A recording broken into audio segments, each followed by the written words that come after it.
here of Tijuana, the beach, Playas de Tijuana, it was a very kind of unrecognized area because all the popular beaches are a little further south, like Rosarito and Ensenada.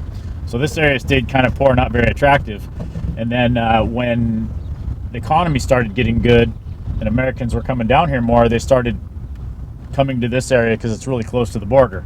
So you could come here, still get a good deal on drinks. While the locals kind of catered to the Americans, or, you know, people from America, of course.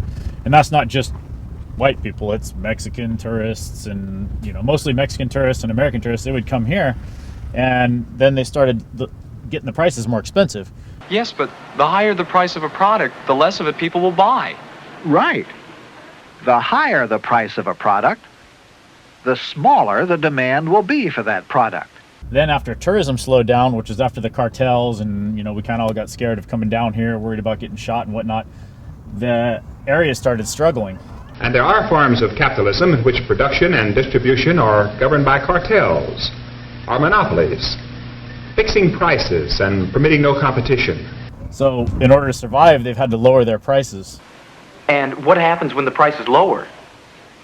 Well, the lower the price of a product, the more of it people would probably buy.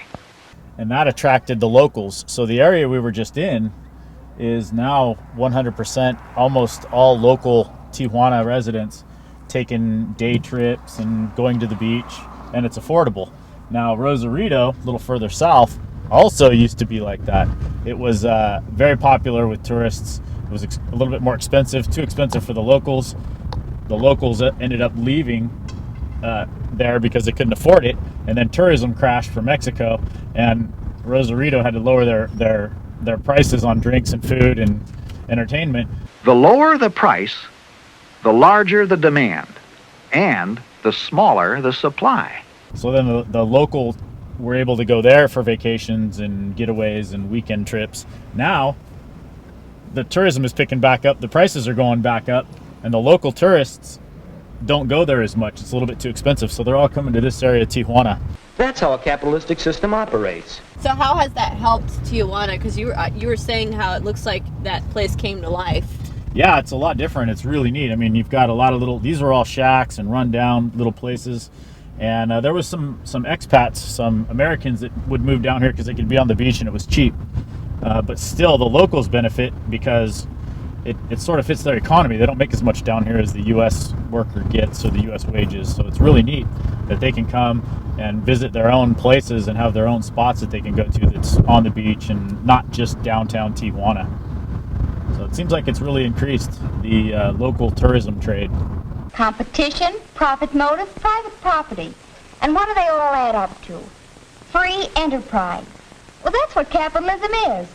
A system of free enterprise. So let's remember these pillars of freedom and progress when we hear or see the socialist or the communist trying openly or secretly to undermine them.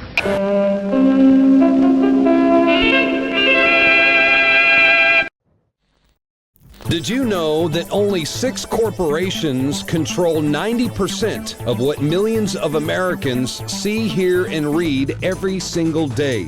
It's the illusion of choice. Think about it. The mainstream media is owned by only a handful of megacorporations with vested interests. But on the other hand, the internet is an interconnected network of billions of sources. So you can research information for yourself from multiple sources, or you can blindly accept what you hear or read in the mainstream media, never questioning what you are being told. This gives you a false sense of reality. I mean, do you actually know what you think you know? Or have you been programmed to accept someone else's version of events? Think about it. This is Darren McBreen, and I want you to break the matrix at Infowars.com and PrisonPlanet.tv and listen to The Alex Jones Show, because there's a war on your mind.